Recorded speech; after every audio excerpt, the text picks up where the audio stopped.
Hi friends, welcome back. Sutravakyam. ముందుగా ఛానల్కి ఎవరైనా కొత్తగా వచ్చుంటే సబ్స్క్రైబ్ అయితే చేయండి. ఎందుకంటే తెలుగు డబ్బింగ్ మూవీ రివ్యూస్, అది హాలీవుడ్ అయినా సరే మన సౌత్ అయినా సరే వస్తూనే ఉంటాయి మన ఛానల్లో. కొంచెం సపోర్ట్ ఇవ్వండి, అది కూడా మీకు నచ్చితే. ఇదొక మలయాళం మూవీ, ఇప్పుడు తెలుగులో ఈటీవీ విన్లో స్ట్రీమింగ్ అవుతుంది. డబ్బింగ్ అయితే చాలా బాగా చేశారు. 1 hour 45 minutes ఉన్న ఈ మూవీని మీ ఫ్యామిలీతో పాటు చూడొచ్చు. అడల్ట్ కంటెంట్ ఎక్కడా లేదు.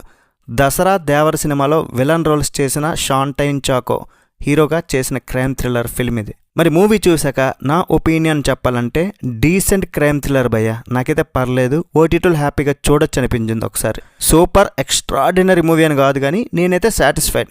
క్రైమ్ థ్రిల్లర్స్ ఇష్టపడే వారికి ఈ మూవీ నచ్చుతుంది. కాకపోతే ఆ క్రైమ్ థ్రిల్లింగ్ ఎలిమెంట్స్ ఆ సీన్స్లోకి వెళ్ళడానికి కొంచెం టైం పడుతుంది. స్లో బర్నింగ్ థ్రిల్లర్ టైప్లో ఉంటుంది అనమాట. నాకైతే ఒక డిఫరెంట్ కాన్సెప్ట్, మంచి ఐడియా. డిఫరెంట్ థ్రిల్లర్స్ ఇష్టపడే వారికి ఈ మూవీ అయితే చాయిస్ అవుద్ది. పోలీసులు చదువెందుకు చెప్పకూడదు అనే ఒక కాన్సెప్ట్ ఈ స్టోరీలో కొన్ని క్రైమ్ ఎలిమెంట్స్ని తీసుకొచ్చారు. ఫస్ట్ హాఫ్ కొంచెం నార్మల్గా ఉంటుంది, అయినా సరే ఒక్కసారి ఆ ఇన్సిడెంట్ జరిగాక మూవీ ఇంట్రెస్టింగ్గా మారుతుంది. నాకైతే వర్త్ వాచింగ్. కాకపోతే ఇది రెగ్యులర్ క్రైమ్ థ్రిల్లర్స్లా ఉండదు.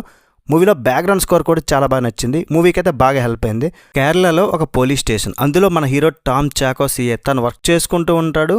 ఫస్ట్ ఫ్లోర్లో పిల్లలకి ట్యూషన్ కూడా చెప్తుంటాడు. ఎంతలా అంటే పిల్లలు స్కూల్కి ఎగ్గొట్టి మరీ ఇతని క్లాసెస్కి అటెండ్ అవుతారనమాట. అయితే ఒక సిచ్యువేషన్ వల్ల ఒక కుర్రాడు క్రైమ్లో ఇరుక్కుంటాడు. అది అసలు ఏంటన్నది మూవీ చూడాల్సిందే. నార్మల్ క్రైమ్ థ్రిల్లర్స్ ఎలాగోలా చూసేస్తాను నేను. నాకైతే ఆ ఇన్సిడెంట్ అయ్యాక 30 minutes నుండి ఇంట్రెస్టింగ్ అనిపించింది.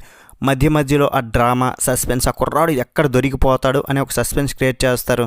అవన్నీ బాగున్నాయి. పోలీసులు అంటే సీరియస్గా కాకుండా మూవీలో ఫ్రెండ్లీ పోలీస్ విధానాన్ని చూస్తాం. ఆ బావి దగ్గర వచ్చే కొన్ని సీన్స్ ఇంట్రెస్టింగ్ అనిపిస్తాయి. షాంటైన్ చాకో పర్ఫార్మెన్స్ కానీ, ఆ పిల్లాడు ముఖ్యంగా అఖిల్ క్యారెక్టర్లో యాక్ట్ చేసిన అబ్బాయి పర్ఫార్మెన్స్ బాగుంది.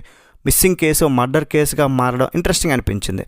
మరీ షాక్ ఇచ్చే ట్విస్ట్లు అలాంటివి ఏమీ లేకపోయినా సరే, ఎందుకంటే ఆ మిస్సింగ్ కేసు వెనక ఎవరున్నారు అని మనకి రివీల్ అయిపోద్ది కాబట్టి. బట్ క్లైమాక్స్లో ఈ కేసుకి వేరే మర్డర్ కేసు లింక్ అవుద్ది. అది చూపించే విధానం అయితే బాగుంది. సినిమాటోగ్రఫీ, బ్యాక్గ్రౌండ్ స్కోర్ అన్నీ కూడా నాకైతే ఇంప్రెస్ చేశాయి. హీరో పర్సనలైజ్ చూపించడం కానీ, ఫ్యామిలీ, హీరోయిన్ ఉండడం, పాటలు ఇవన్నీ లేకపోవడం హ్యాపీ. అంటే పాటలు అంటే ఉన్నాయి, బట్ హీరోయిన్తో డ్యూయట్ సాంగ్స్ అలాంటివి లేవు. ఏది వర్కౌట్ అవ్వలేదంటే మాత్రం ఇంటర్వెల్ ట్విస్ట్ వరకు వచ్చే సీన్స్ అన్ని కొంచెం సాదాసీదాగా సాగుతున్నట్టు. అండ్ ఆ పిల్లలకి, ఆ పోలీసులకి ఆ కనెక్షన్ ఎస్టాబ్లిష్మెంట్ కొంచెం టైం తీసుకుంటారు. అది కొంతమందికి నచ్చదు. అండ్ పాటలు బ్యాక్గ్రౌండ్లో వచ్చినా సరే అంతగా బాగాలేవు వినడానికి. అఖిల్ క్యారెక్టర్ డిఫరెంట్గా వాడు భయపడుతూ ఉండడం అవన్నీ పోలీసులు అబ్జర్వ్ చేస్తారు, కానీ క్వశ్చన్ ఒక్కడ కూడా ఇయ్యరు. అది కొంచెం లాజిక్గా అనిపించలే.